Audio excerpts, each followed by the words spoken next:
Good evening. It is Thursday, December 14th, 2023 at 6 p.m. We are at the District Service Center in Cottage Grove, Minnesota. We would like to take this time to acknowledge that the land on which we gather is the land of the Minnewacanton Dakota people. Minnewacanton means dwellers of the Spirit Lake. Our first agenda item is our roll call. Dana? Eric Tessmer. Here. Louise Hines. Here. Pat Driscoll. Here. Melinda Doles. Here. Katie Schwartz is absent. Simi Petnaik. Here. Sharon Van Leer. Here. Next, please rise for our Pledge of Allegiance. I pledge allegiance to the flag of the United States of America and to the republic for which it stands, one nation, under God, indivisible, with liberty and justice for all. Next, we have 3.0, and that is the approval of our agenda. Can I get a motion to approve an amended agenda adding action item 7.8, tentative agreement with the Principals Association, and 7.9, tentative agreement with office professionals? So moved. Second. Moved by Louise and second by Eric. Is there any discussion? Seeing none, all those in favor? Aye. All opposed? Motion is carried. Next item on our agenda is 4.0, and that's comments to the board. And there were no sign-ups for this evening. So we'll move next to 5.0, and that's consent agenda items. All consent agenda items are considered routine and non-controversial by the school board and will be approved by a single motion. Prior to this meeting, board members have had the opportunity to review each of these items and could have requested that any item be moved to action item for individual consideration. Can I get a motion to approve the consent agenda items? So moved. Second. Moved by Melinda, seconded by Simi. Is there any discussion? Seeing none, all in favor? Aye. Opposed? Motion carried. Next is 6.0, information items. 6.1 is the World's Best Workforce and Achievement and Integration Report. This evening, this will be introduced by our Assistant Superintendent, Tyrone Brookins.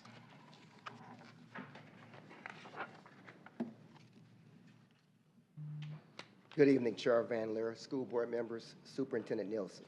I am here to introduce our staff who will share a report on achievement integration and the world's best workforce. This evening, you will hear from Maltau Jacobson, who is Director of Program Evaluation, Research and Assessment, Joyce Beard, Early Childhood Family Service Manager, Arthur Williams, Director of Teaching and Learning for Elementary, Dr. Tia Clayson, Director of Teaching and Learning Secondary, James McGee, Director of Diversity, Equity, and Inclusion. And without further ado, I will call Dr. Mal to the podium.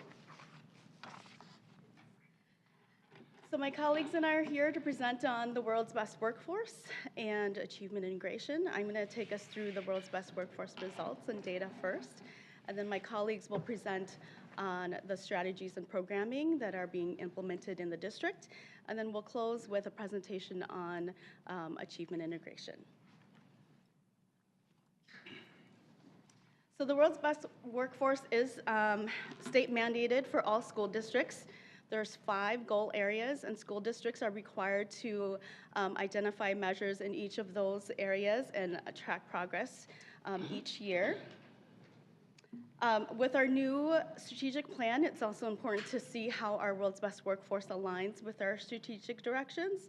So as you'll see, most of our measures align with mastery of learning and expectations, which focuses on student success. There's also alignment in student experience, student pathways and support, as well as engagement and partnerships. So as I go through the data, it's important to keep in mind that this data does not define our students. So it is not a full picture of the student experience in our district. The measures measure achievement at one point in time with one assessment. So it is a snapshot of assessment or achievement. So the first area is all students ready for school. And in this area, we have 2 new measures because the assessment that we've used previously is no longer being administered in the district as a result of implementing the new American Reading Company elementary literacy curriculum. So the first measure here is the percentage of 3-year-old early childhood screenings, and my colleague Joyce will explain what that entails shortly, but this is a 1-year goal. And we hope to increase the percentage of 3-year-old early childhood screenings from 38.1% to 40% this year, so an increase of 2 percentage points. The second measure is the percentage of kindergarten students reading at grade level by the end of the school year, and this is measured by the independent reading level assessment, known as the IRLA, as well as the ANIL, which is the Spanish equivalent of the IRLA for our Spanish immersion students. And both of these assessments accompany the ARC literacy curriculum. So this is a year that spans this is a goal that spans multiple years. So our baseline data is 63.6% of kindergarten students are reading at grade level by the end of the year. And by the school year 24-25, we hope to reach 80% of students. The second area is all students in 3rd grade achieving grade level literacy. And here we look at the reading proficiency rate on the MCAs for 3rd grade students. The goal for the 22-23 school year was 83.6%, and 50.3% of all 3rd graders were proficient in reading. And the goals and results vary by student groups there. One thing to note about this goal is that this is the last year it will be reported due to the Minnesota READ Act.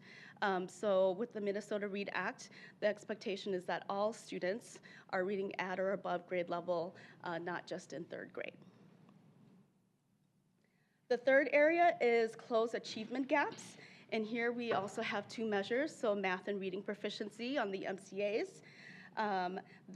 For math, the goal for the 22-23 school year was 84.3%, and 53% of all students were proficient. For reading, the goal for the 22-23 school year was 85%, and 55.2% of students demonstrated proficiency. And then again, the goals and results vary across student groups. The fourth area is all students career and college ready, and here we look at the percentage of students of a graduating class who meet the reading benchmark on the ACT. So for the graduating class of 2023, the goal was 57%, and 48% of students in that graduating class met the reading benchmark. For the last area is all students graduate, and here we look at the 4-year high school graduation rate. The most recent data that we have is for the graduating class of 2022, and for this cohort, the goal was 93.6%, and 91% of students graduated high school within 4 years. So that concludes the data for the World's Best Workforce. I'm going to hand it over to Joyce to start us off with the strategies and programming. Thank you, Dr. Jacobson, and good evening. Because early childhood screening is new to the World's Best Workforce Plan, we thought it important to provide context to this important early intervention program. So what's it all about? What is early childhood screening all about? In Minnesota, all children have the right to receive a free early childhood screening starting at age 3. All children in Minnesota must be screened before entering kindergarten in a public school. Early childhood screening is provided by all public school districts, Head Start programs, and some medical clinics. Early childhood screening in our district is under the umbrella of early learning and community education, along with the early childhood family education and preschool programs. The purpose of early childhood screening in Minnesota is to promote healthy development, to identify children who may need further evaluation, to connect families to resources in the community. When a child is screened, a family can expect to experience vision, hearing, and height and weight check, activities where children demonstrate large and small muscle development, thinking skills, language and speaking skills, a parent report of social emotional development, an immunization review, a review of healthcare coverage, and resource connection.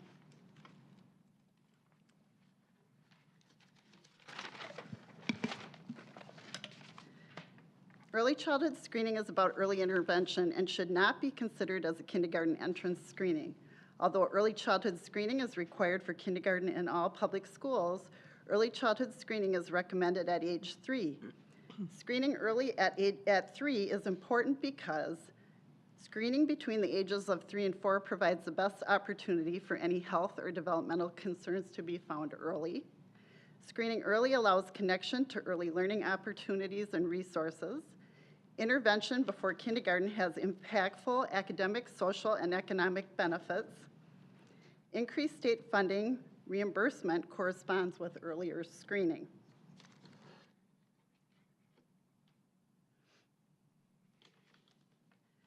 As a result of our commitment to increasing the number of 3-year-olds screened, the Early Learning Program has implemented strategies that support internal and community awareness, cross-sector collaborations between district programs, schools, as well as community partners. The focus on age 3 time to screen through the World's Best Workforce Plan provides visibility and demonstrates South Washington County Schools' commitment to the importance of early intervention and all students ready for school.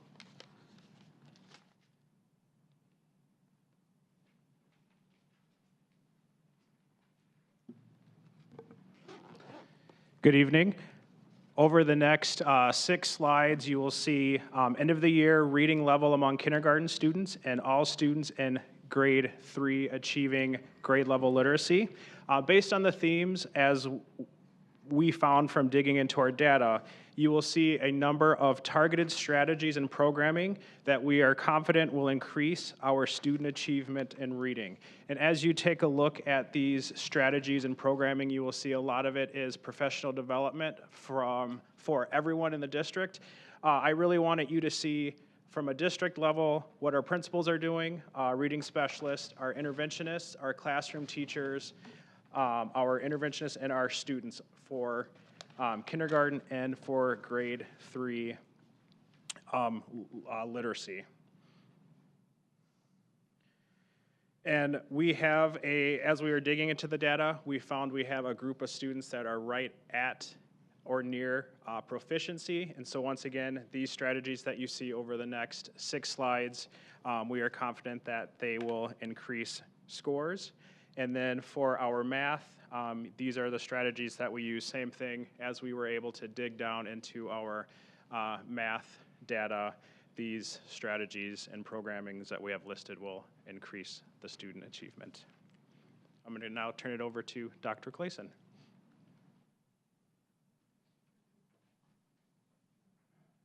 Good evening. This is our work. This is what it is that we do every day. We come committed and we come with our hearts to ensure that our students achieve success.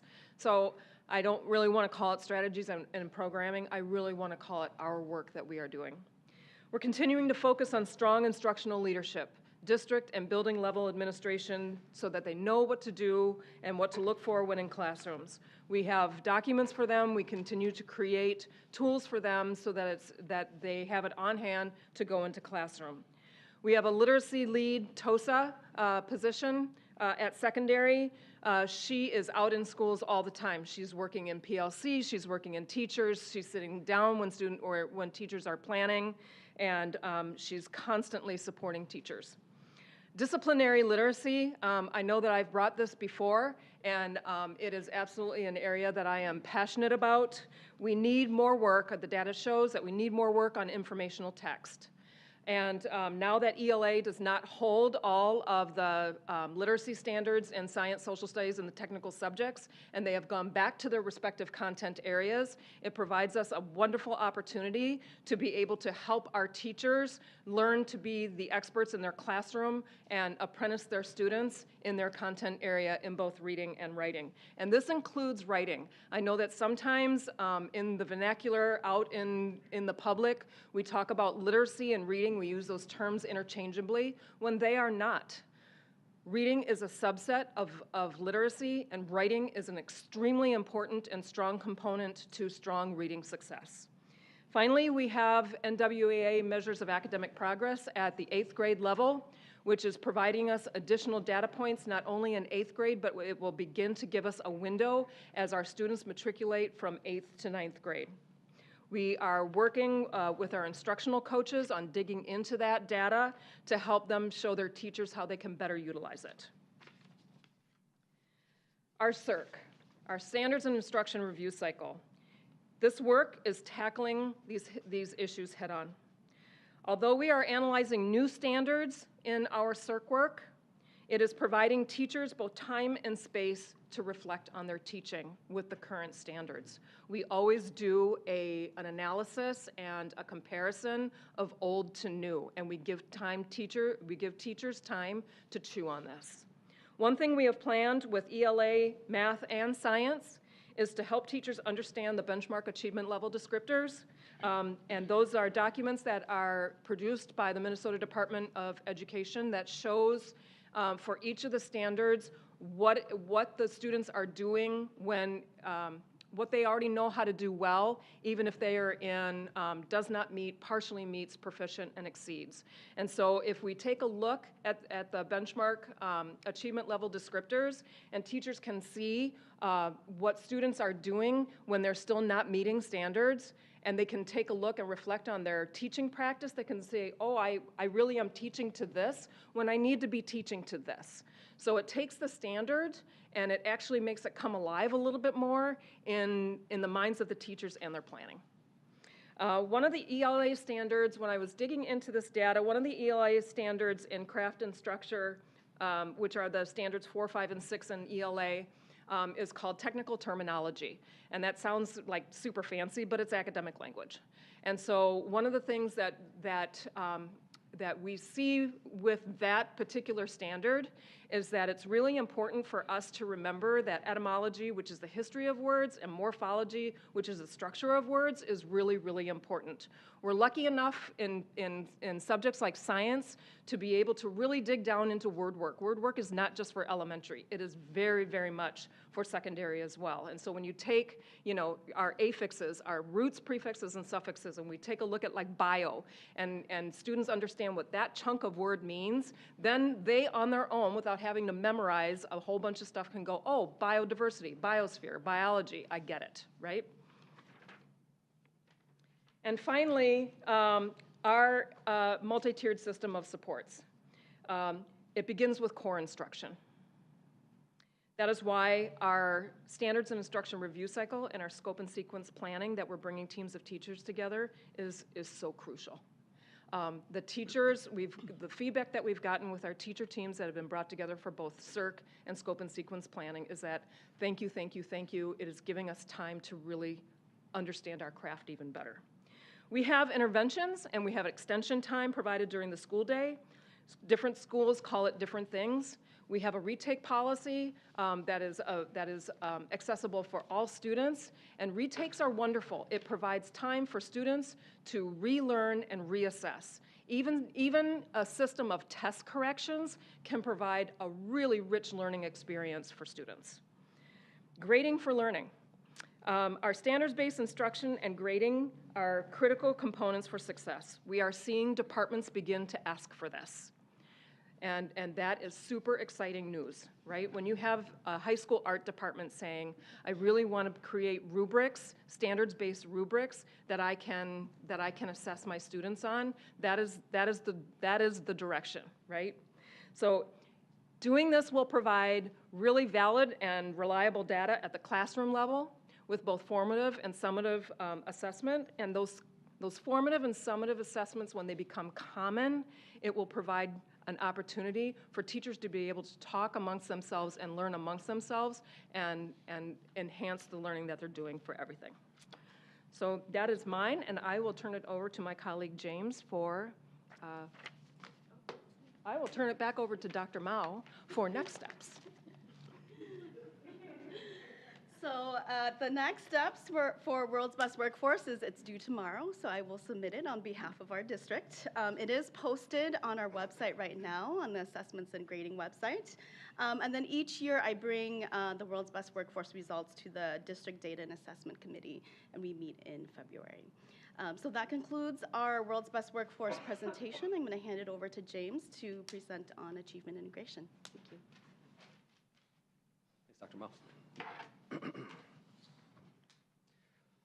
All right, as a reminder, this is a report of the last year of our 3-year Achievement and Integration Plan. The plan was initially adopted in the spring of 2020, so I'll talk through some of the challenges and successes that we've had with achievement and integration.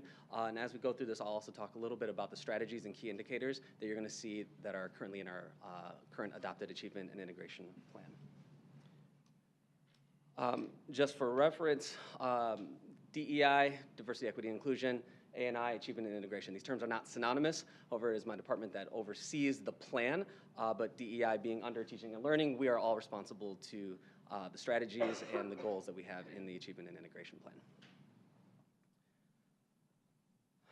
plan. So, to start looking at the percentage of kindergartners who met risk factors, who had an early education experience with SoWashCo schools. You may remember the first year of reporting, we're not able to report on this because the Jump Start program that was the strategy for this goal, or the primary strategy for this goal, we weren't able to implement because of COVID.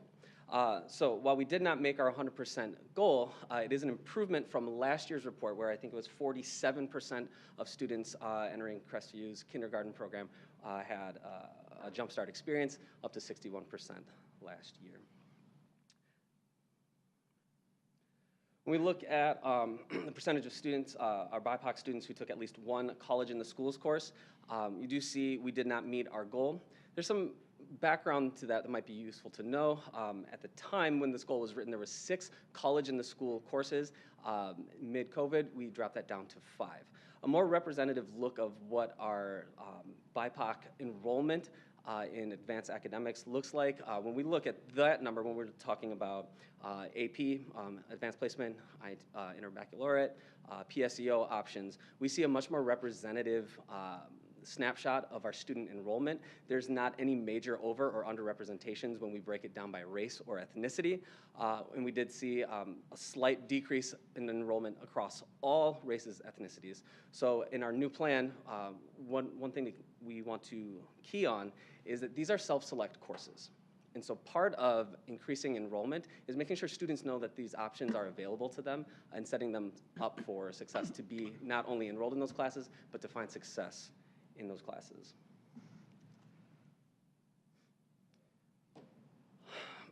Of all the students who received at least one out-of-school suspension, 36% identified as Black or Hispanic. This is an unacceptable overrepresentation of suspensions.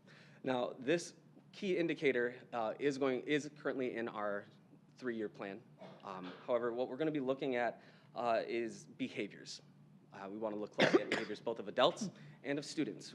We want to analyze, is suspension as a remediation tool having the intended impact?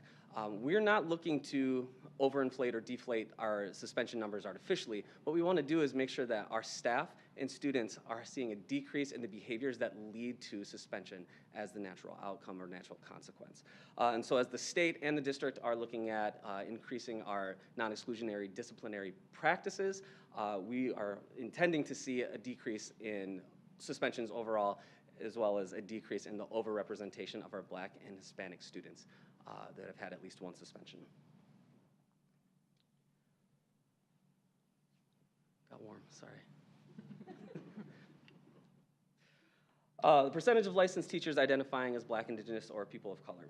So we did not meet our goal of 7.8%. However, when we look at the retention of teachers, the number of actual, the actual number is floats around 70 teachers in our district that identify as Black, Indigenous, or a person of color.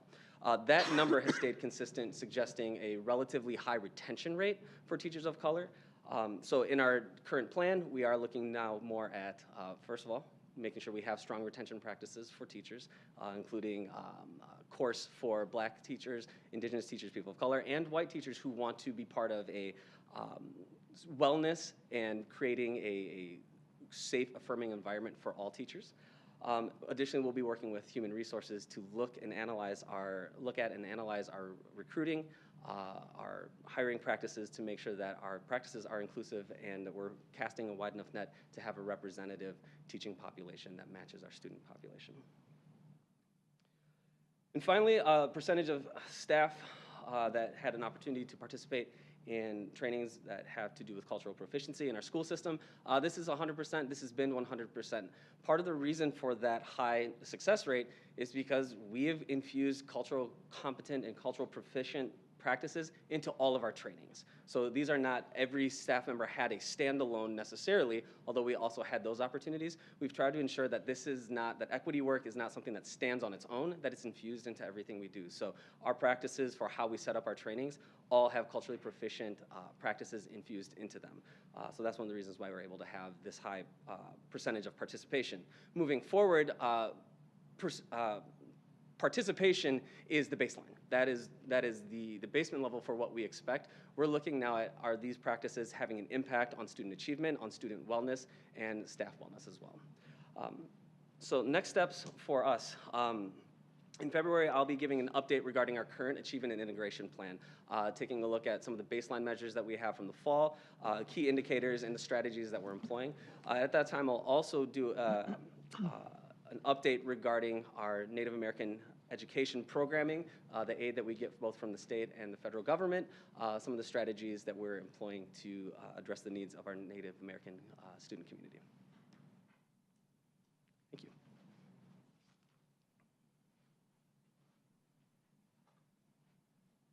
Questions? I Go have ahead, one Pat. question. With the ACTs, they were measuring that for secondary students. How many students take the ACT? Does everyone take it now? So the ACT is administered to 11th graders in the district, and about, I think 80% of our students are still taking the ACT in the district. What do we do for students? So for example, when my daughter was a junior, she didn't take the ACT on the ACT day in April because she had already taken it and was fine with what she had scored. So how do those students who have maybe taken it early, how do they factor into our ACT? Are they part of that, or are they considered part of the 20% who don't take the ACT? Nope, so our measure for the world's best workforce with the ACT comes directly from ACT, and what they do is for a graduating cohort of 12th graders, they take the highest composite score. Oh, so like whoever So took. whether or not they took the test with us or not. Okay. So what is the reading benchmark for the ACT?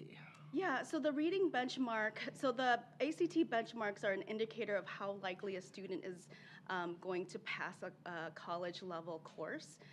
For the reading benchmark, it is the likelihood of the likelihood of students passing a social science college level course. So courses like American history, sociology, psychology, courses like that. Is there, so there's presumably a number that they have to hit? Or that Yep, the benchmark is 22 for the for reading. I have a bunch of questions. So one of the questions I had, and the states has a new benchmark around kindergarten reading level, or what kindergartners, are they hitting whatever metrics they're supposed to be hitting in terms of reading? And I'm old, and so when I was a kid, kindergarten was not about reading, right? And so a lot of my first grade cohort didn't, they learned how to read in first grade, or they learned how to read in second grade.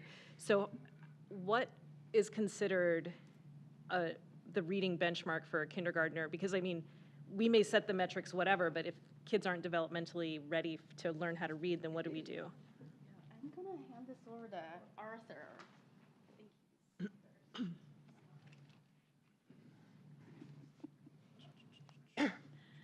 Just going to go back. So can you restate your question? I just want to make sure I answer it Sure. completely. So we talk about, the state has this new requirement that we track kindergarten reading proficiency of some sort. So what is reading proficiency for a 5-year-old? And how do we, if 30 years ago or 40 years ago, 5-year-olds weren't learning how to read. So what do we do, or what are we doing to make sure that 5-year-olds are developmentally able to hit those benchmarks? Yeah, so on the screen, you can see we have at the bottom, this is our American Reading Company. This is what we use for determining grade level reading. So you can see for kindergarten, we have yellow through green. And on those levels, that's determined by the ERLA.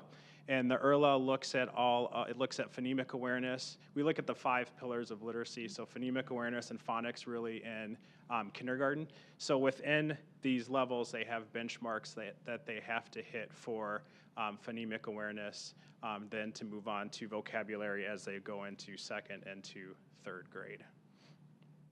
So at the end of kindergarten, are kids reading books, or are they just like they know sight words, or you can look at like, IGHT and that fight and might and.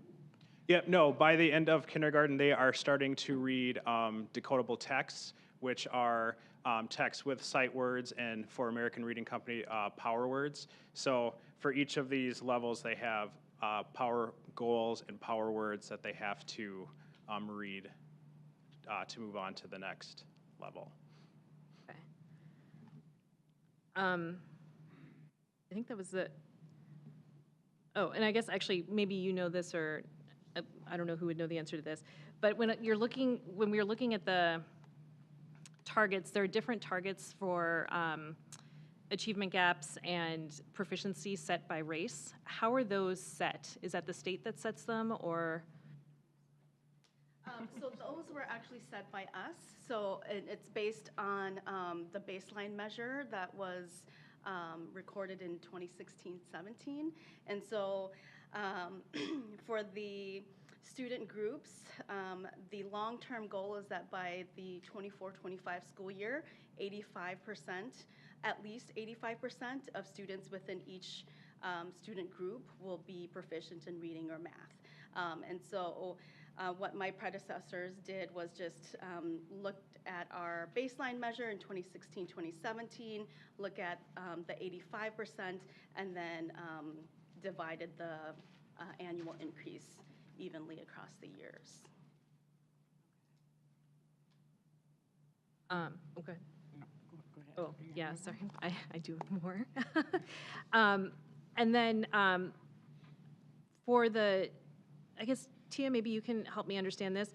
You had talked about grading for learning and doing like standards-based grading. So how does that work for, families are used to getting like A, B, C, D, F on the report card. So how does standards-based grading translate into what families have traditionally been able to understand? So it can happen a lot of different ways. Districts that I've known in the past who have gone to a system of standards-based grading will translate each one of those set levels on a rubric to a grade level equivalent. So if it's a 5 or a 6, that's in the A range, and a 4, a 4.5 and 5 would, so they just set an equivalency. Oh, okay. Yeah. Okay. And then my last question. So, James, this was a question for you. So you talked about college in the school classes. So AP classes don't count as a measure for students taking advanced classes? The way the goal was written in 2020 was only looking at college in the school. And so that was a goal that was written before Dr. Mao and I were able to start collaborating in our positions. Since then, we know that a more representative look is to look at all of our advanced programming, which includes AP, IB, and all of those advanced offerings are key indicators in our current plan. But we report on college in the school because that's the way the goal was written and adopted in 2020. Originally? Okay. And so when you're looking at the BIPOC enrollment, so that includes Black, Indigenous, it also includes Asian students? Yes. Okay. And then are there under or over representations within that 8 point whatever percent of the, you said that there's 8.4 students are taking it out of an 18, and we had a goal of 18%. Of that 8.4 students who are taking it, are there? I actually don't have that breakdown for college in the school specifically for that goal, and I can get that for you, and then I'd be happy to share. When we look at advanced course taking overall. We do see some slight overrepresentations by some racial ethnic groups, for instance, Asian American students. However, when we look at the population of student versus enrollment, we see that disparity lessen a little bit. So there's not overrepresentation or underrepresentation When you take on a into large scale when we look at. like AP and IB and you add all those advanced classes in. Okay, thank you. Yeah, no problem. James? One quick question. Did you say that, just for clarification, that amongst our whole school district, we only have 70 teachers that identify as BIPOC? As of October 1st, it was 68. It makes sense if there's 1,400 teachers. We know that this is not a 100% accurate count. This is a self-designation, and so we know that when we've done surveys, there are people that they do self-identify as Black, Indigenous, or person of color. That doesn't show up necessarily in our system, and so we know that there is some opportunity for under or over reporting, but generally speaking, yeah, we're sitting at about that 70. Thank you. Eric? Yeah, I have a question, Mr. McGee, and it kind of touching on what Melinda was talking about. So I guess, what is the system for categorizing students by their race? Is it self-identification only? So yeah, let me be clear, when we talk about race in all of this, we're talking about the state's designations. We don't have any programming that is specifically built for students of different races, ethnicities, save for some of the funding that is set aside specifically for Native American students. When we are talking about then racial and ethnic designation, yes, this is something that families do when they register and then update their Infinite Campus. So this is self-select as well. We do not make a determination. You don't designate? No, we do not do Right. Families do this. So is there any kind of a way of determining what the, I don't know, for lack of a better term, I guess error margin is? Is there a way to determine that? That's something I can't answer right now. It's something I can definitely look into. Okay. And then one other question.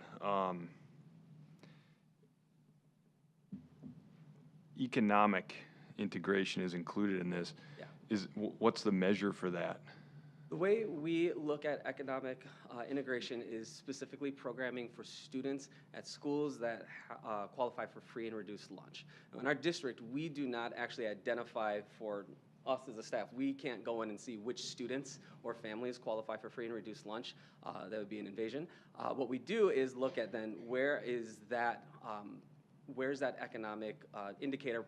Is there a heavy population at some schools versus others? And so that has helped determine where some of our support will go. For instance, A&I funds our academic success coaches at the elementary school. We've got a formula looking at both race, ethnicity, and socioeconomic makeup of the school to determine which schools need that extra support from our academic success coaches. And those are at the schools that have the highest rate of students that qualify for free and reduced lunch and race and ethnic diversity. Okay. Two follow-up questions on that then. With the institution of free lunch, or I guess free meals for everybody, how is that going to change then?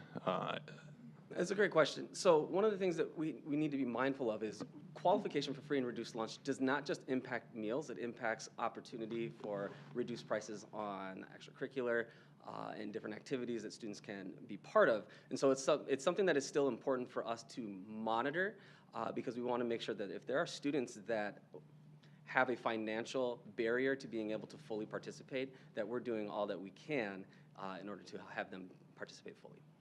But you are able to identify the individual students for which these, I guess, programs are being taken advantage of, so that you're able to cross-reference to determine, are some of these students the same students that meet some of the criteria in, for example, I guess some of the categories, based on race. Does that make sense? I mean, are you able to determine if there's individuals that meet both of those categories? We would not determine any programming for any student where we have identified you are a student that qualifies for free and reduced lunch, so we're going to put programming in place specifically for you, because we do not have access to which students specifically qualify.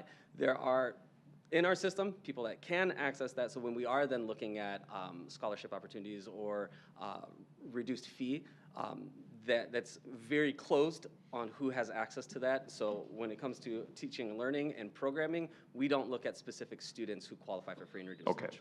Yep. Thanks. Yep. Anyone else? For me? So I know with the whole free lunch thing, the district still sent out the application thing and encouraged everybody to complete that out. What type of percentage of people did that as opposed to what we had hoped? That is not an answer I have. I can find it unless if somebody has it off the top. Okay, that's something, yeah, we can get that. Right now, we do not have that information. Thank you. Anyone else? You want to close it out, Tyrone? Thank you for your opportunity to present this information to you all, and if there's any follow-up information, we will provide that to you through Superintendent Nielsen, and have a good evening. Thank you. Thank you Thank all. you for a very informative report. I had to do that. Okay, next is 6.2, and that is a summary of the superintendent's evaluation that will be presented by you-know-who, me, Sharon Van Leer, board chair. All right, here we go. At the last board meeting on November 6, 2023, board members entered into a closed session pursuant to Minnesota Statute 13D.05, Subdivision 3A, to perform Superintendent Julie Nielsen's yearly evaluation. The board has a duty to the community to evaluate whether the superintendent's performance is being implemented as intended. The evaluation is a useful tool that helps drive and enhance a positive relationship between the board and the superintendent. It also improves communications, clarifies leadership roles, creates a common understanding, and provides a mechanism for satisfying the community's desire for accountability. The areas in which the superintendent was evaluated was based on 7 standards. 1, leadership, vision, accountability. 2, policy and governance. 3, community relations and communications. 4, values and ethical leadership. 5, planning and development. 6, human resources relationships. 7, financial and organizational management. Board members and executive cabinet provided remarks on the superintendent's performance with positive feedback. The evaluation provided the board clear and convincing evidence that the superintendent has the ability to lead South Washington County District. It was also evident that the superintendent has provided social and emotional growth to our school district. She has created an ongoing process connected to the school district's improvement goals and performance standards. Superintendent Nielsen leadership, along with her cabinet, designed and implemented an approach that informed and involved the community, establishing a message that ultimately resulted in the recent passing of the bond referendum and capital project levy. I'd like to take this opportunity to thank the board and the cabinet members for their time, thoughtfulness, and candid feedback for the superintendent's evaluation. Again, the overall performance was very positive from the direct reports as well as board members. Superintendent Nielsen, we appreciate and thank you for your leadership, your vision, your positive attitude, and your commitment to the community, the district, and to the students of South Washington County Schools.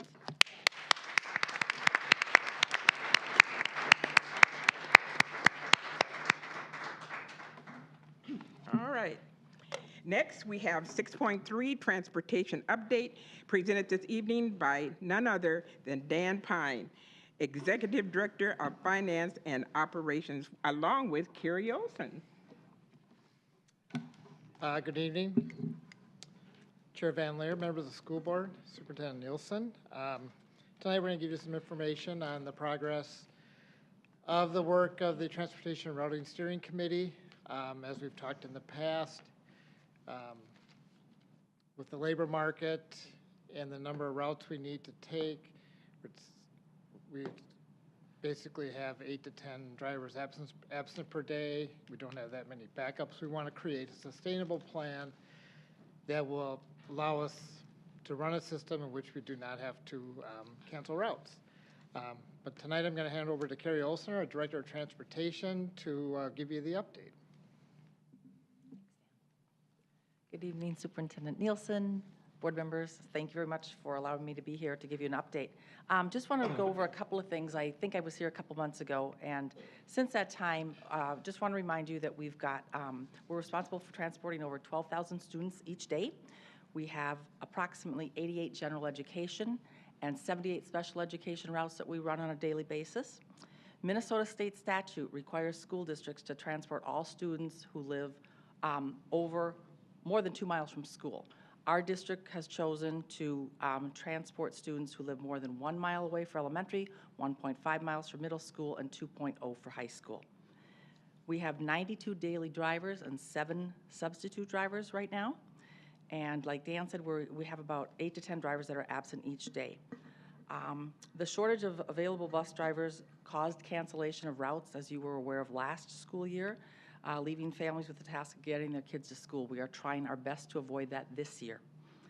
And so we've convened a transportation steering committee to explore solutions to the staffing problem, and I'm going to give you a little bit of an update on that this evening.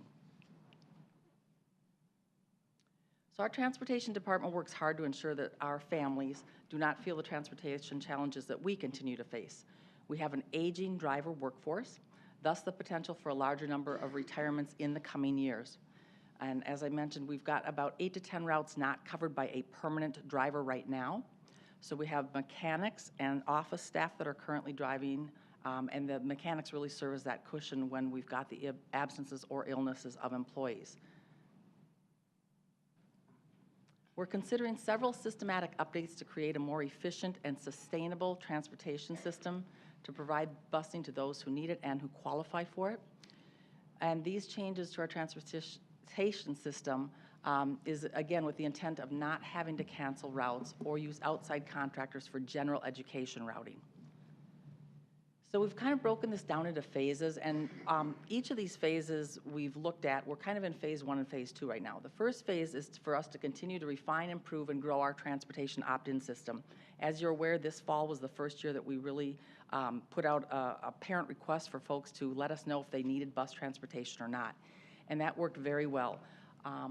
Second thing is reviewing our hazardous areas in the district, which are a number of those. And we want to take a look at removing some of the hazards that our cities and or Washington County have made modifications to the infrastructure. And I can give you a couple of examples. For example, down on 80th Street, there was not a crosswalk that existed on the south side of 80th Street. And that crosswalk now exists at 80th and Joliet. So we took our middle school, Cottage Grove Middle School students last year and allowed them to now cross. So that was kind of a hazardous area that had a modification made to it. In other instances, we've had paths along County Road 19 Keats that never hooked up fully between 80th and up to like where Carboni's is. Now that that's complete, again, that's considered a decent walking path that the city maintains for us. So those are those types of hazards that we take a look at and modify where we can. The other thing that we're going to be doing is implementing an ID tracking system, the student ridership system, which will be a badge, swipe on and swipe off the bus. We're hoping to have that in place for summer school to just give it a try, and then it will be fully implemented next fall. That's the goal. And then finally, we're reviewing a radius model for measuring distances to schools. Right now, which also would need a change in our board policy. Right now, we've got the distance in the non-transported areas is determined by measuring the most direct route from the roadway opposite the private residence, basically at their driveway, to the student drop-off point at each school. And that distance is measured on a public street or highway. We don't use paths cutting through parks or anything like that. Finally, the third phase, these are all considerations that we are looking at and exploring. One is a larger non-busing zones, changing to the radius model, which I'll talk about that in a little further. Changing school start times, I'll also get into that, where we think that would be possibly beneficial if we needed to do that. And then continue reviewing the hazardous areas. Opt-in transportation system, this year, we moved to that opt-in transportation system to increase the efficiency of our transportation department, and it definitely did. It resulted in the reduction of 10 afternoon and 10 morning routes. And then we'll launch the 24-25 transportation opt-in campaign after spring break with the help of communications. And we're hoping again this year, the emphasis really was getting parents and families used to a new system last year. We know we've still got inefficiencies. I think some families still opted in thinking, okay, if I don't opt in, I'm never gonna get a bus if I want one. And that's especially true in our high school, some of our high school pieces that we're seeing. So the tracking system for bus ridership for load counts will also help.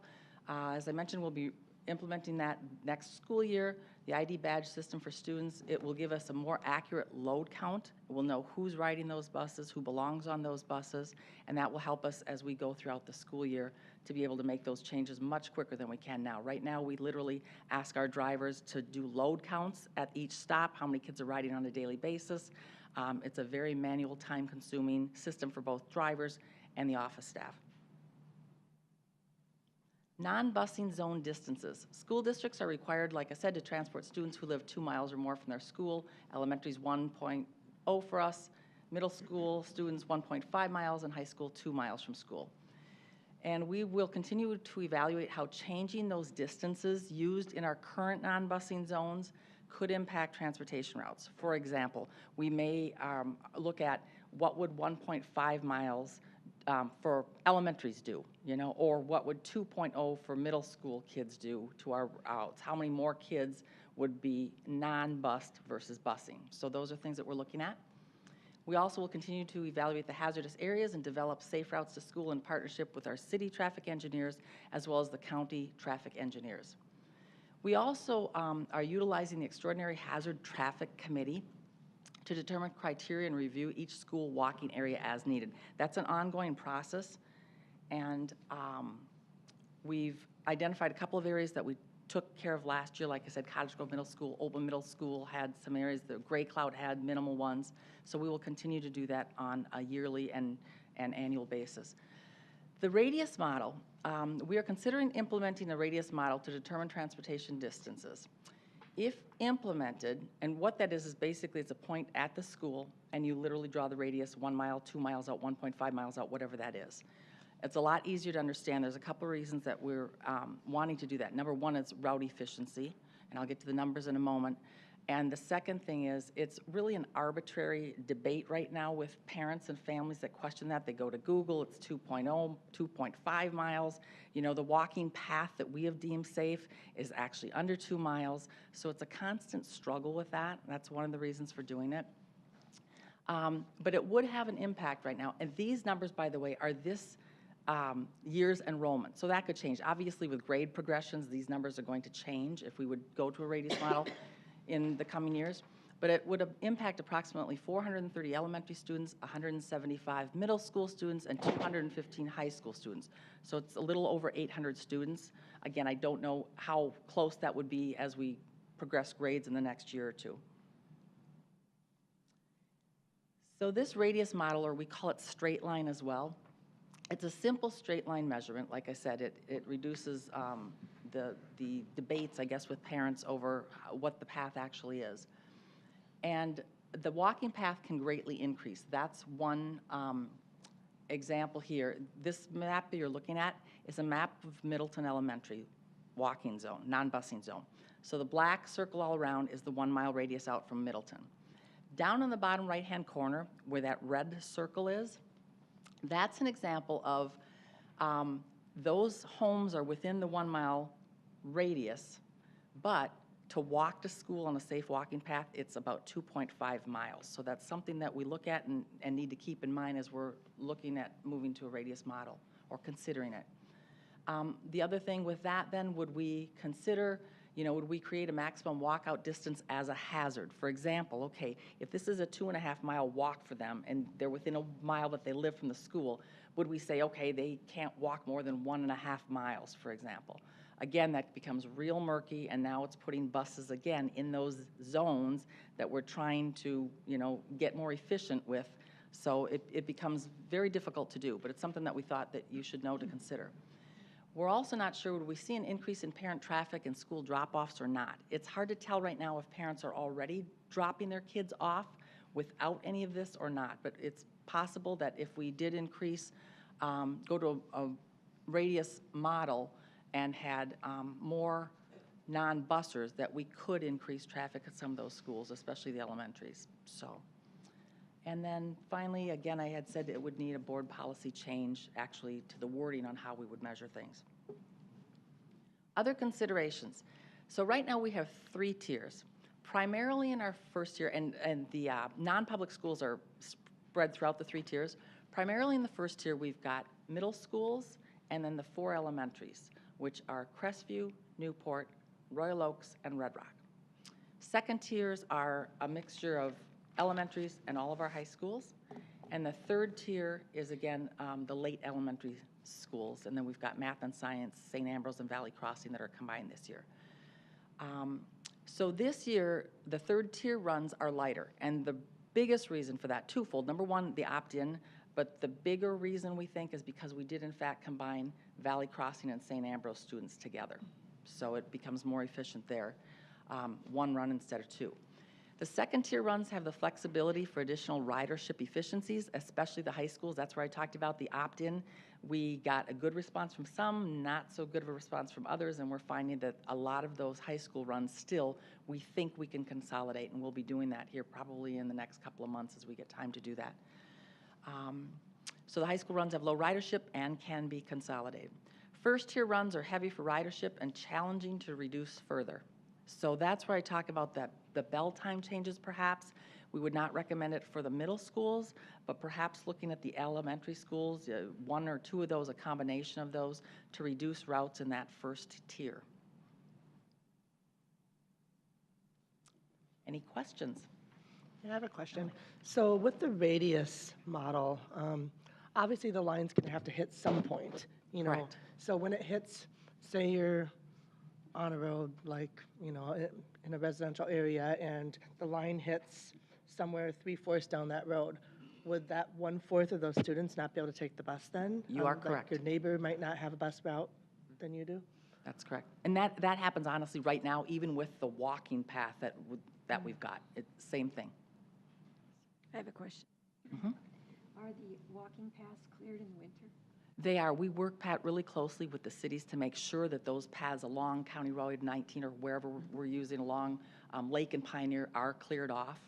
Yes. There are exceptions. I mean, some days when we get, 8 inches of snow, they may not be, but they really make a concerted effort to make sure they're clear for us. So with this radius model, you actually happen to have gotten my house in this map, so thank you, because now I know exactly where we are. Does this take in, so I know that not all of these houses that are in the Middleton 1 mile radius are boundaried for Middleton, so does that affect at all how many students are impacted? Like, my house, I would get, I'd be a walker to Middleton, but my neighborhood elementary is Royal Oaks. So is that that doesn't get impacted at all? Correct. It's just the students that would be attending that boundaried school. Okay, and so there's But- no. But, Oh, go sorry, ahead. so if you're going to Royal Oaks, right, you'd be an interdistrict transfer, so not provided transportation. No, I think. No, they're I'm boundaried for Royal Oaks. If you're boundaried, yes. It would be the radius around. Correct, for just Middleton, yep. The radius is different than a school boundary, Mhm. and those are crooked. Okay.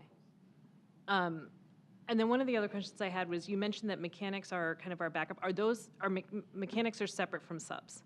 Or are Correct. they the same thing? Nope. So usually what happens is, if we have call-ins, absences every day, the first point that goes out are our standby drivers. We have several of those that go out, then mechanics, and then office staff. That's typically and substitute drivers. Right now, all of our subs, literally, they're covering our long-term routes, people that are out on medical leaves for several weeks or whatever, because again, it's consistent for them to drive the same route if possible every day.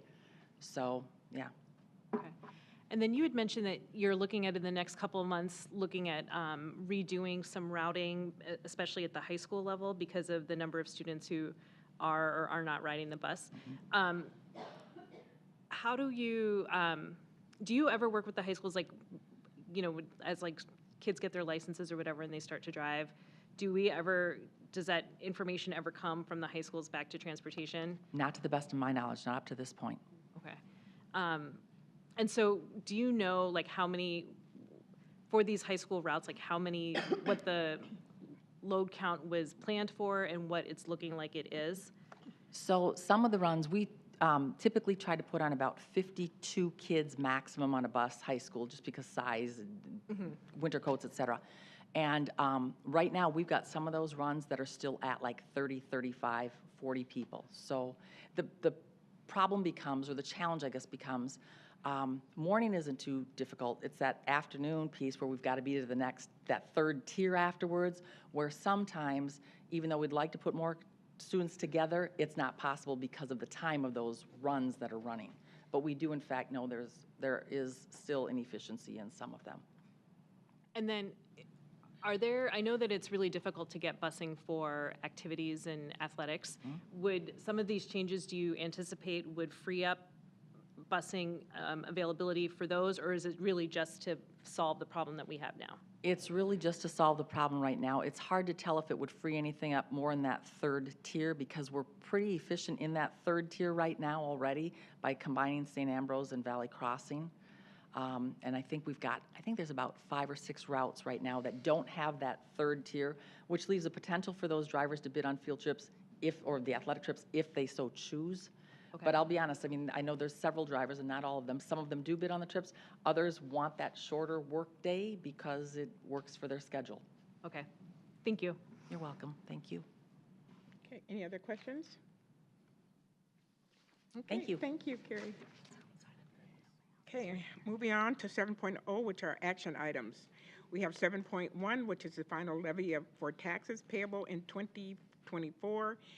That will be presented this evening by Dan Pine, Executive Director of Finance and Operations.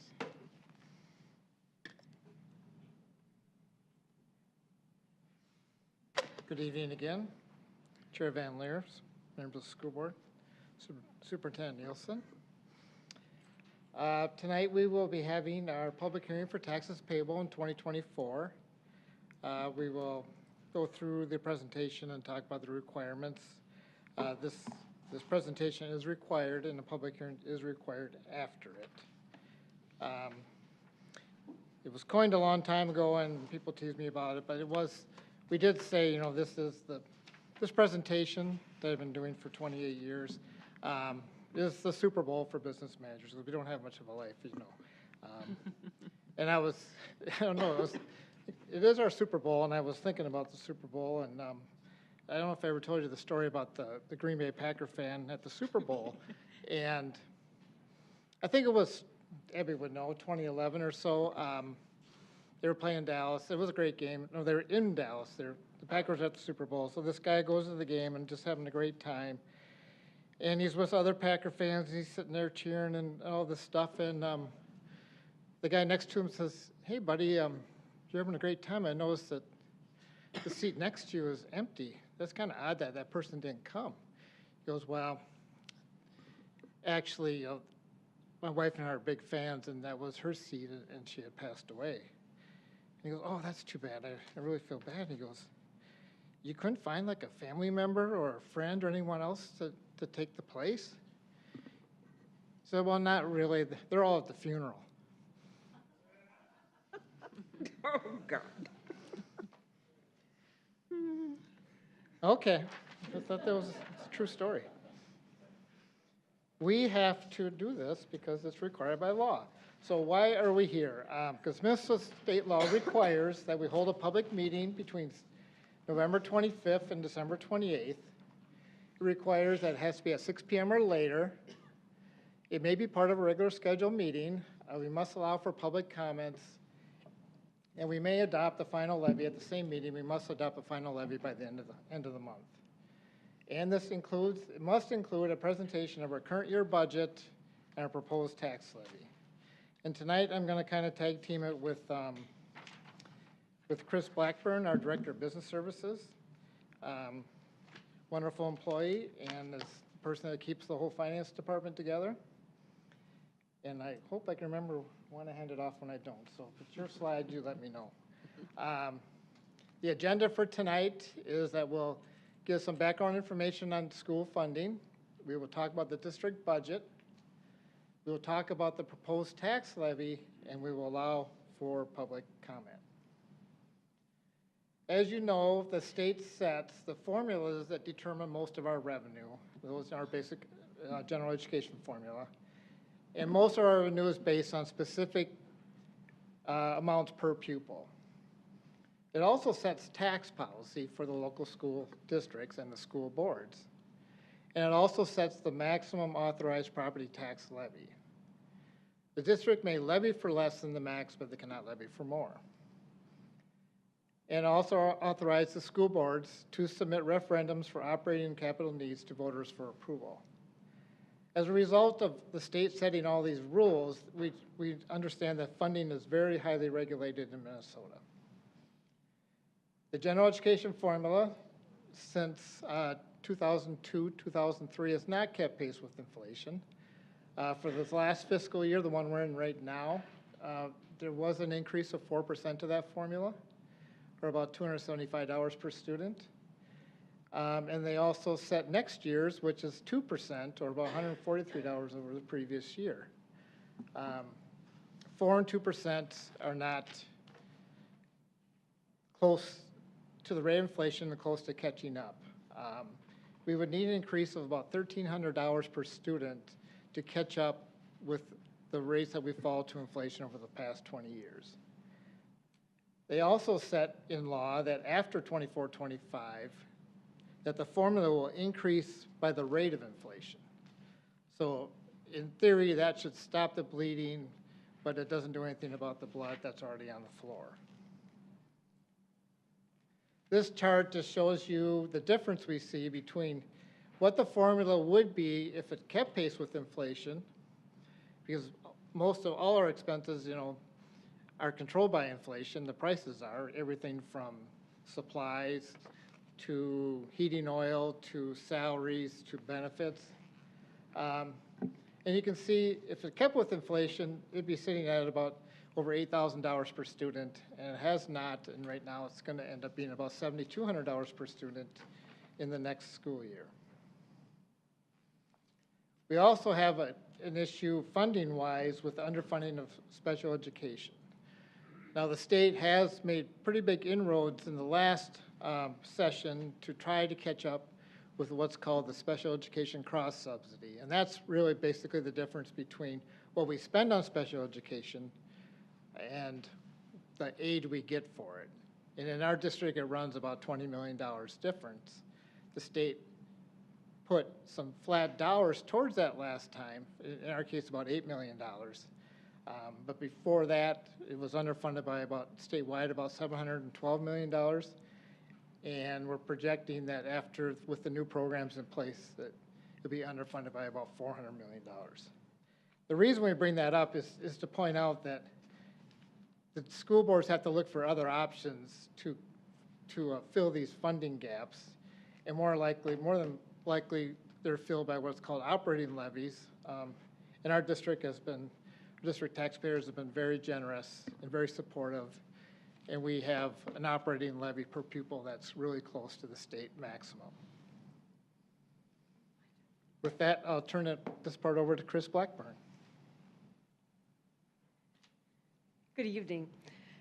As Dan said, this is kind of our Super Bowl, so I told him I thought audit was, but budget information tonight then from my slides. So again, the approval of the school district budget lags behind the certification of the tax levy, and so by 6 months. So as we have this presentation, for us it's always a little awkward timing because we've already approved our budget for this current year, which is what we'll talk about this evening, and then we won't set our new budget until next June. So it's always a little interesting for us because we've already set our budget and then now we do this presentation.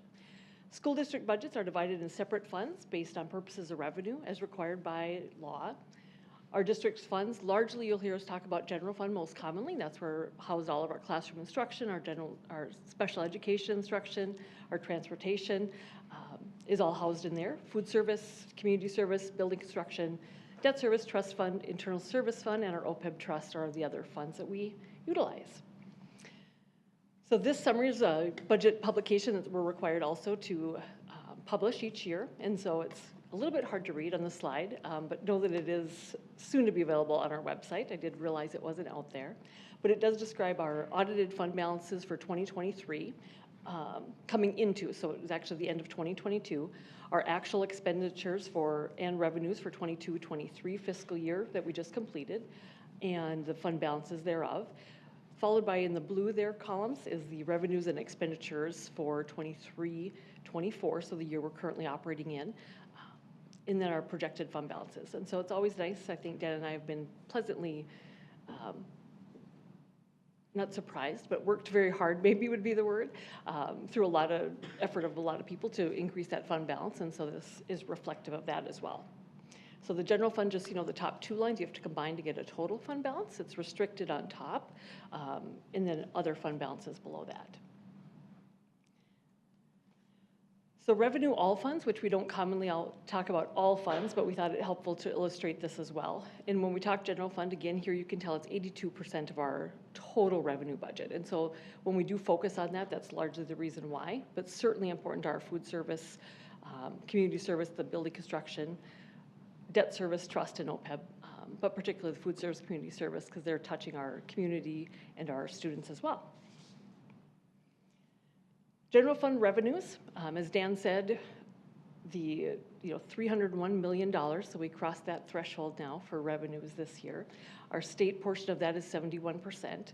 I did do just a little looking, and when Dan was talking about the 4 and the 2%, that revenue, or that increase, is only on about half of our revenues. So when I looked at our state revenues of that 71%, it's like 65% of that. So it works out to really be about half of our general fund dollars, where that 4% and 2% apply. As Dan indicated, we're extremely fortunate to have the generous support of our community with our levy dollars, and so that local funding is 27%, and we've certainly seen that increase as we've passed those operating referendums. The federal portion on this, I would only point out that of the $5 million, there's a little bit yet carryover from COVID monies, but that's for a district our size, we feel that's quite a small number, for a variety of factors. But it's always just kind of like, sometimes it's surprising to people how little federal money we do receive. General fund by object, so we always talk about kind of the largest two ways we look at it are object and by program, which we'll cover on the next slide. Object is really the, like how it's used. And so in this case, salaries, wages, and employee benefits make up this most significant portion of our general fund expenditures. So of our $300 million, 79% goes directly to our staff. And again, we're very fortunate to have some wonderful staff working in, but this does where some of those challenges posed by, we'll hear comment, like, well, what if we just cut all of supplies, and that's 4% of our budget is supplies. And so it does pose that challenge that as we look at staffing and the importance of contract settlements and the impact it has. General fund expenditures by program. So this is, I call it by function, but it's kind of the, how do we, kind of where it's used. And so when we talk classroom instruction, I would point out the regular instruction plus vocational education plus special education instruction are really direct to classroom costs, direct to our students. If we total those 3 areas up, that's about 65% of our budget goes directly into the classrooms. The other one that's probably most direct to our students is the pupil support services, which would include transportation costs at 12%. And then I would, the other district support services, which would include finance and HR and a lot of the operational departments, technology, is about 3%. Administration at $10 million is about 3.4%. Our sites and buildings, all our facilities costs, is about 11%. And then instructional support is about 4.7%. And that includes a lot of our professional development, a lot of the staff you saw up here earlier that supporting, I call it the team supporting the teachers, really. This is just a slide with a little agenda of the next several slides, and it's the payable 2024 property tax levy. So first we'll talk about the determination of the levy, how that is, comparison of the 23 to the 24 tax levies, the reasons for the changes in the levies, and the impact on taxpayers. So on this slide is just the sample notice that goes out, is required to go out, and the county mails this to every property owner between November 11th and November 24th. Contents that they're required, certain things by statute to include are current year compared to prior year by taxing jurisdiction and by voter approved and other. So they do break down those levies on a school district. And then it also includes the time and place of public meetings. In our case this year, we did include the verbiage as required to say that the impact of the referendum, so any of the ballot questions that happened in November were not yet reflected on this statement, as the information would have been available to distribute. I'll pass the baton. So our district proposed tax levy for 2024 is an increase from last year of about $14 million, or about 12.5%. We'll go over some of the reasons for the increases. One of the main reasons is that it includes about a $5.2 million increase from the initial proposed levy due to the referendum questions that were passed by the voters on November 7th.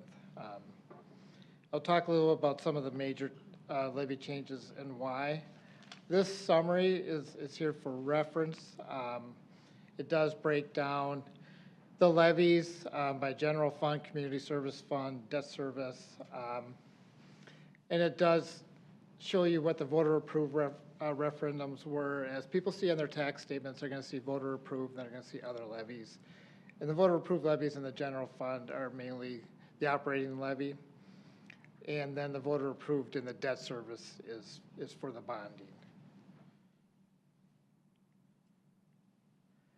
So which fairly large changes that we have in the general fund of the voter approved operating referendum increased about $1.6 million in levy. The use of those funds are for general operating, and the reason it changed is because the operating referendum authority is based on a formula of a set amount approved by the voters and multiplied by the number of pupil units. As enrollment goes up, this number will go up.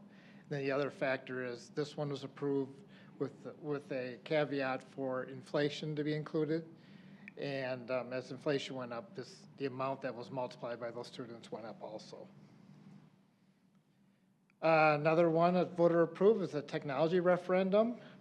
That is increasing the levy about $2.2 million. And the voters approved that increase as the authority was requested to go to $5 million per year for capital projects levy dedicated to technology, and that was passed. Now, the reason it didn't go up $5 million is because it was approved for $2 million back in 2017. Tax rates had increased that revenue to about $2.8 million. Long-term facility maintenance went up about $3.4 million, and that's mainly because our long-term facility maintenance, of which we spend about $20 million per year, is funded by a combination of pay-as-you-go levy, which is a straight levy. It's funded by also bonding, which comes through the debt service, and then there's some aid too from the state. And as they combine those different levies and try to balance the tax rates on the bonding, this time through most of it went to the pay-as-you-go levy. And then they do prior year adjustments, and that will make your levies change, meaning that they didn't levy enough the year before. Mainly because as they levy this stuff, they're using projections for enrollment. And as you know, we're always very conservative in our projections, so we put in lower projections. It comes in higher, that way you're not going the other way. You don't go south the other way.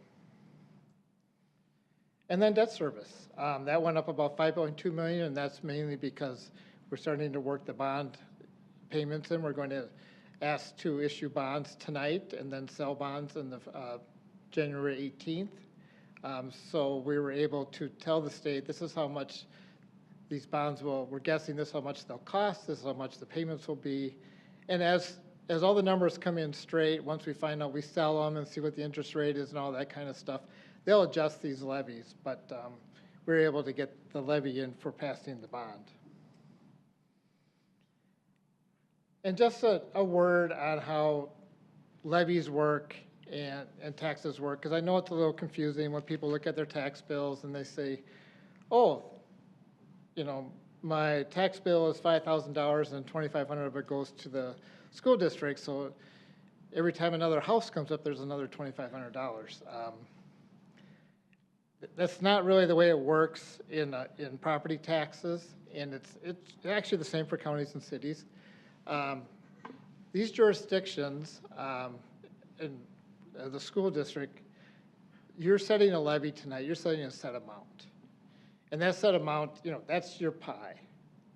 Now, they take all the property and say, who's got what's worth what, and if you see a higher market value increase, the pie doesn't get bigger, you're just gonna pay a bigger slice of the pie.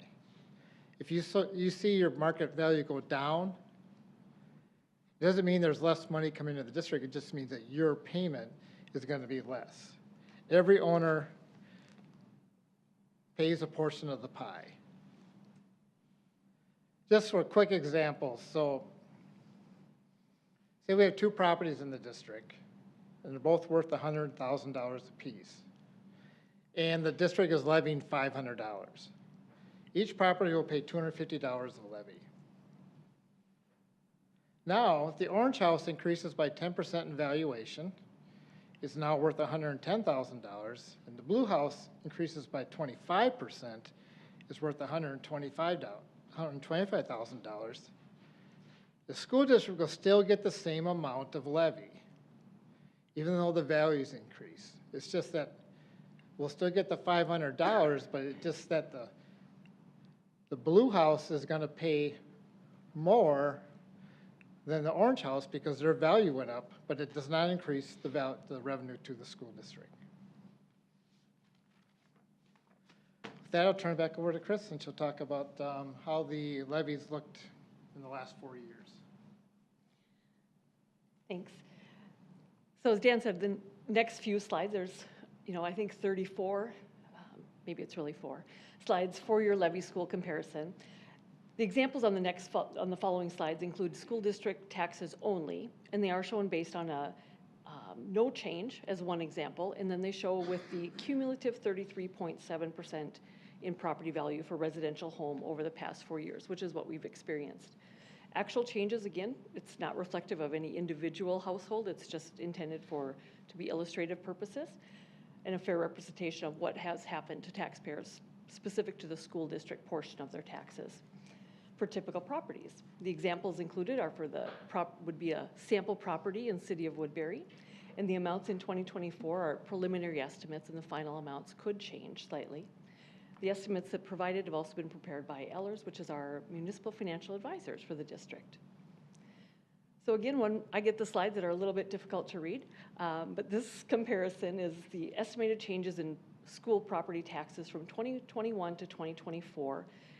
The caveat to this is that says kind of if there was no change in property tax value. So if your value of no change across, there was no value change to it, this is what property tax would have done. And I think we've worked really hard to keep that tax impact low, even though it hasn't always seemed that, certainly as people write that check.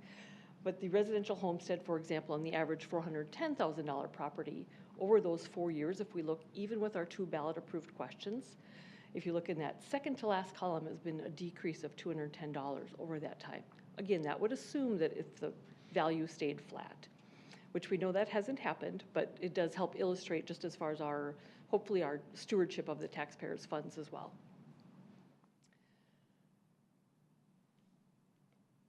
On these slides then, it takes some of that information and busts it down into a little more illustrative examples. And the estimated change, again, this would be if no changes in property tax value. And the example on the left is $250,000 residential homestead property. And the example on the right is $410,000 residential homestead property. And so this shows from 2021 to the estimated 2024 what that impact has been. And you can see it has shifted around slightly, but these last couple, even with this, there's been a slight decrease in that overall tax impact for our property homeowners. Similarly, on these next 2 slides, again, it would be if there's no change to the property value in that time frame from 2021 to 24. On the left is a $500,000 residential homestead property example, and on the right is a $1 million commercial industrial property. And so again, as we work to hopefully minimize that impact for our taxpayers, there has been a slight decrease, again, without property value. And the reason we wanted to show these slides is really to show the impact of really that valuation increase. So we get sometimes phone calls. I tease Dan every year that I think he goes on vacation when actual statements come out. And I'll say, hello. I will answer the phone, but we do try to take a look at that minimized, but with that value, that's outside of our control. And we're happy that as homeowners are selling houses, they can sell them for more, and hopefully, or potentially sell them for more, but it does have a significant impact on that property tax amount that they're paying. So this slide then reflects if there was the 33.7 cumulative impact, which is largely what we've seen. So this reflects that, and as you can see, the property taxes have increased. But again, it is largely a result of that change in value. So from 21-24 on the left side is the $250,000 property, and as you can see, it's gone up approximately $300 in that time frame with the value change, whereas previously it had gone down just slightly. The $410,000 residential homestead property similarly has increased as well, but largely due to value. So the last slide then that I have is state property tax refunds and deferrals, because we recognize that that is still extremely important to taxpayers because it's challenging to, especially on fixed income or individual family scenarios, to pay those and have those amounts continue going up. We have several of our staff who are local taxpayers as well, and so we definitely hear from them too sometimes when they get their tax statements. The state does have several programs available to help homeowners offset their tax. So there's tax refunds and there's deferral programs. So on this slide, we discuss the homestead credit refund, which is available for all homestead, they call it, I used to do taxes years ago, and I called the first two the property tax refund potential. Not everybody qualifies, but for those that do, there's a sliding scale refund on the homestead credit refund. The second one is a special property tax refund, and that's on all homestead property. And it's basically if it increased more than what the state says would be kind of tolerable, then there's a special property tax refund they can be eligible for. Final one is a senior citizen property tax deferral. And so again, for our community members on fixed incomes, this can sometimes be attractive if you're over 65 years of age with your household income of $96,000 or less. You can choose to defer a portion of your property taxes on your home. When it's sold, or if the homeowner would pass away, then those property taxes, including all deferred accrued interest, would be payable at that time. So it is, there can sometimes be a bite at the end a little bit, depending, so it's definitely important for them to talk to their financial advisors, but they are available. Now I'll turn it back to Dan. Thank you.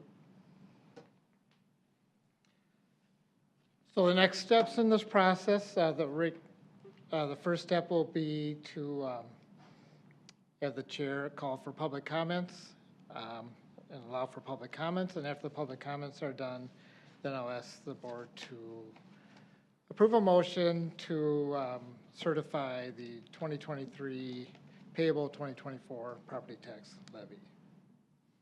Okay, is there anyone that would like to speak to this issue? Okay, seeing none, can I get a motion to approve the final levy for the tax payable in 2024? So moved. So move. Moved by, who did? Pat? Jimmy? And seconded by Pat, is that okay? Okay, Pat? I'll second. This was motion by Stimmy and seconded by Pat.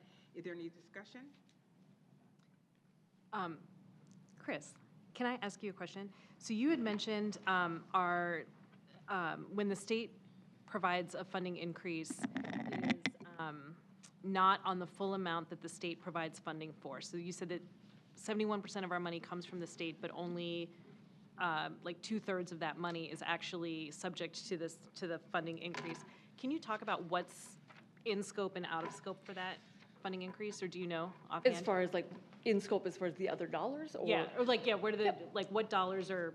Yeah, and so because the basic formula makes up the largest portion of our state aid, right? And so that's that half that largely is impacted by that 4% and 2%. The other remaining part, as Dan talked about, the special education aid and then making some inroads on that. There's also compensatory education, they call it basic skills revenue, gifted, talented, English learner aid, kind of I'll say a little laundry list, a little bit of other programs that they fund in different ways and some different aids that we do receive that make up that other part. I would say the most significant of that remaining third kind of state aid, or the remaining portion is the special education would be the biggest chunk of that. Okay. And so roughly 50% of our aid, of our expenditure, or our budget each year is subject to the state's increase in formula. So when we increase for inflation, if inflation goes up 5%, that amount will go up 3%, correct? The state aid portion, because it's capped at 3%, right? Correct, and that's where, right now, the way the legislation stands, that's correct. So Okay. Do we have the this same? year is 4 and next year is 2, but after that would be the 3. After that, yeah. Correct. Do we have the same cap on our local For the inflation funding? factor? No. Okay. I think that's, Purely CPI. Okay. Yeah. So like the local, if inflation's 5%, the state will go up 3%, but our local revenue will go up 5%, generally speaking. Okay. Any other questions? Okay, let's take the vote. All those in favor? Aye. Opposed? Motion is carried. Next is 7.2, and that's a resolution of special laws related to the TIF District 13, presented by Dan Pine. Thank you. Good evening again. I'll be here for a while. Be here all night. No. We just have some items here that we need board approval on. This item has to do with approving a special law relating to TIF District number 13. The city of Woodbury employed tax increment financing, better known as TIF, when they developed Central Park, and mainly there was a TIF designed for the development next to Central Park. As Central Park is being renovated, of which we are a partner, we're not paying for the renovation, but we do rent from there, and we will have to, we're involved in the design and I'm a partner with the city of Woodbury. The city of Woodbury is funding it through many different sources. One of the sources, they asked the state if they could extend this TIF for 5 more years, in which the TIF proceeds would then go towards funding part of Central Park. The project is about $41 million. I think this TIF district produces about $1.6 million, so it's not a large portion of their budget. But in the law that was passed by the legislature, they required that Washington County and South Washington County schools governing boards would approve extending this TIF.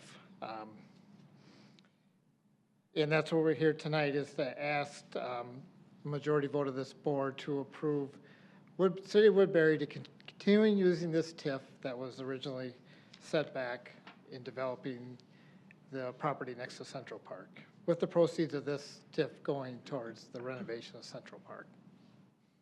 Okay. Can I get a motion to approve the resolution of special laws related to TIF District 13? So move. Second. Moved by Melinda, seconded by Moved by Pat. Excuse me. Okay, and seconded by Louise. Is there any discussion? This is a roll call. Dana? Eric Tessmer, Yes. Louise Hines. Yes.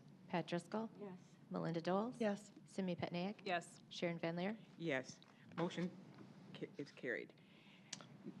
Thank you. Next, we have 7.3, resolution declaring contractor default and authorizing pursuant of claim. Also presented by Dan Pine. So as included in our long-term facility maintenance plan, new floors were installed at Woodbury High School. The general contractor of that project was Parco's Construction. In Parco's Construction, they contracted with Grazzini Brothers for installation of the flooring. The school district architect for this project, COMA, has determined that the flooring installation does not meet project specifications and requirements. The district staff and consultants have attempted to work with Parco's and Grazzini to correct the flooring. However, no resolution has been achieved. And under its agreement with Parco's for the contract, we must declare a contract default to pursue recovering damages for it. So our attorney has drafted a resolution. declaring contractor's default and authorizing pursuit of claim. With that, administration would ask the board to approve this resolution. Okay, can I get a motion to approve the resolution declaring contract default and pursuant of claim? So moved.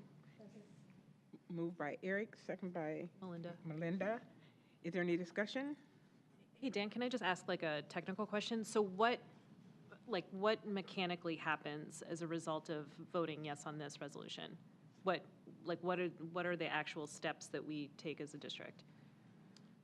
The main step would be to work with the bond company that guarantee the performance of the contractor. It's called a performance bond. And this allows us to pursue action with the surety bond holder. Okay. Okay, this is a resolution? Louise Hines, Yes. Pat Driscoll, Yes. Melinda Doles, Yes. Simi Petniak, Yes. Eric Tessmer, Yes. Sharon Van Leer. Yes.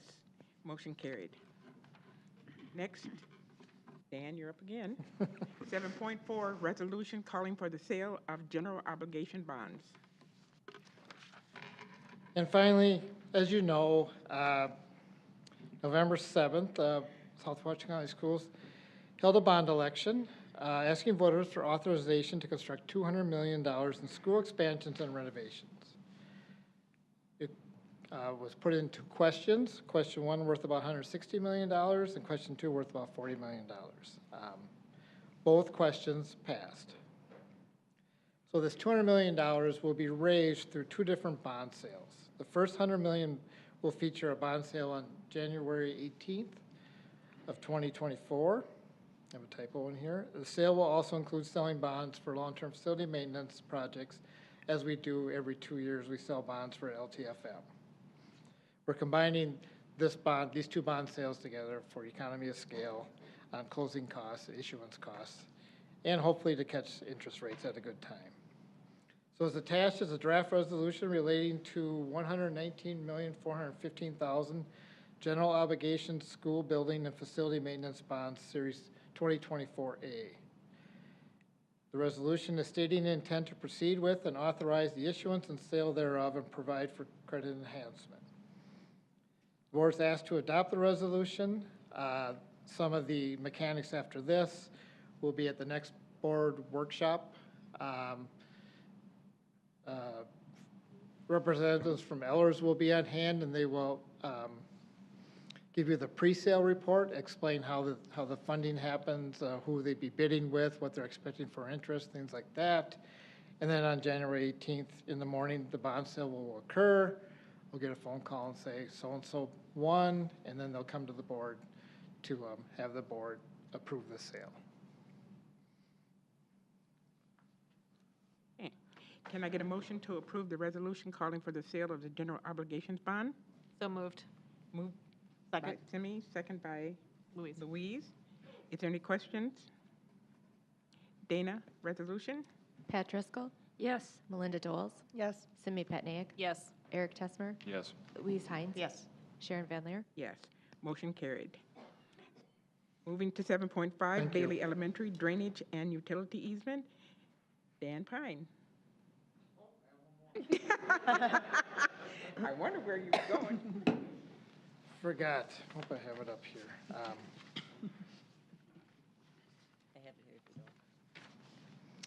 I have it. I apologize. 4 is not enough. 5 is not enough. I guess we'll do one more. The City of Woodbury and associated contractors requesting perpetual access rights for construction of utility infrastructure within the Bailey Elementary School property. What does that mean? It means that the contractor, Excel, needs to put down some new power lines. The city needs to put some new water lines down. It's on the east side of our Bailey property. So they need an easement to do that. This easement agreement will also transfer tree and shrub vegetation maintenance responsibilities. So it's really worked out. It works out good for us. We don't need that part of the land. It's got some vegetation there that needs some maintenance. We don't necessarily have a lot of maintenance, landscaping staff on hand. So they'll take over that part of the property, and they'll also maintain the vegetation. And you may see some goats running around there eating buckthorn, for all we know. Anyway, we recommend approval of the proposed easement between SoWashCo County Schools and the City of Woodbury. Okay.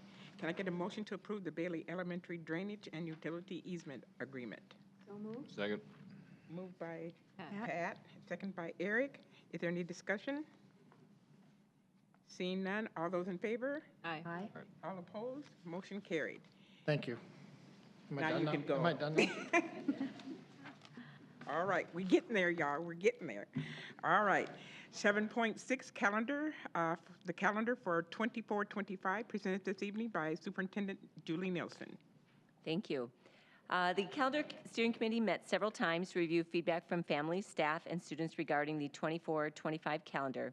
The steering committee included executive cabinet members and representation from Professional Development, United Teachers of South Washington County, Student Information, and principals.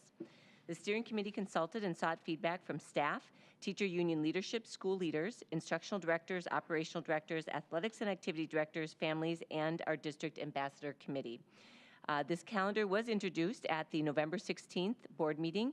There have been no adjustments since that time, and so tonight I am seeking approval for the 24-25 school year calendar. Okay, thank you. Can I get a motion to approve the 24-25 calendar? So moved. Moved by Simi. Second. Second by Melinda. Any comments? All in favor? Aye. Opposed? Motion carried. 7.7, resolution establishing combined polling locations for school district elections presented by Superintendent Julie Nielsen. Thank you. Statutes required our district to have the school board designate by resolution combined polling places for the upcoming year by December 31st. The following resolution establishes the polling locations for 2024. This evening, that resolution is attached along with, also outlined are the polling locations for our school district. So this evening, I am asking for approval on the polling locations for school district elections. Okay, can I get a motion to approve the resolution establishing combined polling locations for 2024? Second. Moved by Pat. Second by And Eric. second by Eric. Any discussion or comments? Julie, I just had a question. So even though we don't have an election next year, we still have to have a resolution around polling locations? Yes. Dana is shaking her head yes, and yes, we do. Okay. Yes, it's required by law that we pass a combined polling location every year by the 31st of December in case something were to come up and we would have to hold an election for something. Oh, okay. Thank you. All right, this is a roll call. Melinda Doles, Yes. Simi Petniak, Yes. Eric Tessmer, Yes. Louise Hines. Yes. Pat Driscoll, Yes. Sharon Van Leer. Yes, motion carried. 7.8, tentative agreement with Principals Association presented this evening by Abby Baker, Director of Human Resources. Good evening, Chairperson Van Leer, members of the school board, and Superintendent Nielsen. This evening, I will present 7.8, the tentative agreement with the Principals Association. Negotiations toward a new collective bargaining agreement between South Washington County Schools and the Principals Association have resulted in a tentative agreement to be effective July 1, 2023 to June 30th, 2025. Members of the bargaining unit approved the tentative agreement on December 4th, 2023. The economic costing of the tentative agreement includes the following: a year one increase of 5%, a year two increase of 5%, increase to steps and lanes, an adjustment from 7 steps on the salary scale to 5 steps. For health insurance, as of January 1, 2024, it would be a 10% increase to the district contribution on high deductible plans. On January 1st, 2025, a 10% increase of district contribution on the high deductible plan. Other contractual items was the addition of the Juneteenth holiday to the holiday schedule, and we recommend approval of this contract. Okay, can I get a motion to approve the agreement? Moved by Melinda. Second. Second by Simi. Any discussion or comment? Seeing none, all those in favor? Aye. Aye. Aye. Opposed? Motion carried. Thank you. Thank you. Stay there. I will. 7.9 is a tentative agreement with our office professionals, presented again by our very own Abby Yes. Baker. Now I will present 7.9, the tentative agreement with office professionals. I know we have some of our friends in the audience tonight, so thanks for hanging in there on an extra long meeting. Negotiations toward a new collective bargaining agreement between South Washington County Schools and the Office Professional Employees International Union Local 12 have resulted in a tentative agreement to be effective July 1, 2023 through June 30th, 2025. Members of the bargaining unit approved the tentative agreement on December 7th, 2023, and the economic costing of the tentative agreement includes, for wages, we did a restructure of salaries and career increments, which is also referred to as longevity. So we combined them into a single schedule. So the combination of the current salaries, current longevity pay, and market adjustment resulted in an aggregate pay increase across the schedule of about 7.5% in year 1 and about 6% in year 2. Longevity pay is no longer in the contract, so we move to a 6-step salary scale. For health insurance, as of January 1, 2024, there would be an 11% increase of the district contribution on the high deductible plan. And as of January 1st, 2025, it would be an 8% increase of the district contribution on the high deductible plan. Other items in the contract would be the addition of the Juneteenth holiday to the paid holiday schedule, a CEU reimbursement for healthcare specialists, increasing the annual 403B matching district contribution, $200 in year 1 and year 2, an increase in VEBA contributions for the high deductible plan from $166 per month to $200 per month, and then a dental insurance premium increase to $40 currently in 2023 on the single plan, $42.96 in 2024, and in 2025, $44.10 for single. For family in 2024, it would be $63, and then $66.15 for family in 2025. We recommend approval of this contract. Okay, can I get a motion to approve the agreement? So move. Second. Who moved first? I did. Pat and Melinda? No, Louise. Louise, okay. Seconded by Louise. Is there any discussion? Okay, seeing none. All those in favor? Aye. Opposed? Motion carried. Thank you. Thank you. Oh, you was getting there, didn't I? All right, next is 8.0, and that's the superintendent's report, and that will be given by none other than Julie Nielsen. Thank you, and thank you all for attending this evening. It's nice to have people actually in the audience, so feel free to come back again. Let me start by, today we had our student ambassadors met. It wasn't quite the energy because we were not in this space, we were virtual. So just after, a couple of minutes of figuring out how to get in and get settled in, we did have an hour meeting, and for the board to know that starting next month, we will have student reps at our business meeting. So those will start next month. There were a lot of eager students. I think I probably had 20 names today of students who wanted to come, so we're going to have to figure out a system now to make a selection. But we do have our first 3 up for January, and they're all scheduled. Our executive cabinet has been working on the construction phasing, getting leadership teams identified and user groups, individuals that will be part of that work. This week I was also part of a new project at the middle level and high school level. I think one of the greatest things that we can do as a school district is to show unity. And I think about our marching band and how it's all of our high schools. And so one of the things that Assistant Superintendent Schaefer and Assistant Superintendent Jansen did is working with the school leaders. The suggestion was, how do we make registration for 8th grade a joint event where the principal from Woodbury High School and the principal from Eastridge High School come to the middle level and they welcome students to one of the high schools. So taking a look at the pathways. So this was their first opportunity for students this week at Lake Middle School to begin talking about the process of registration. To show that we are one district and that while you all went to the same middle school, there's going to be a little bit of a divide and you're going to go to a different high school, but we're still South Washington County schools.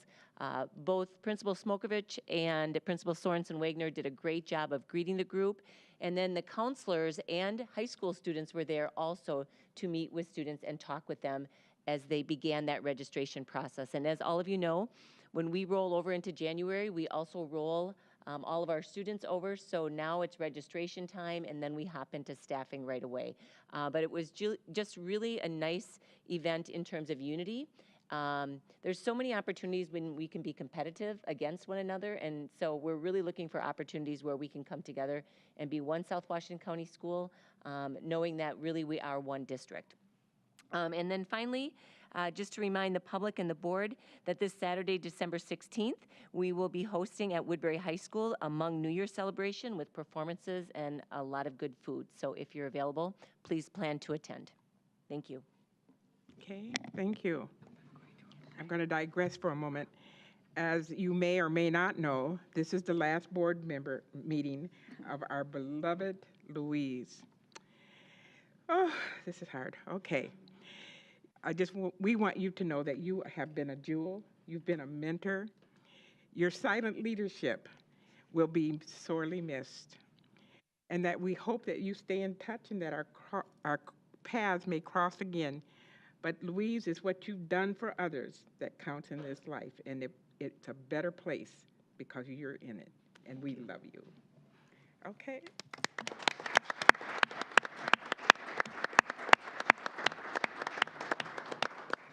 Okay, 9.0, our future meeting dates.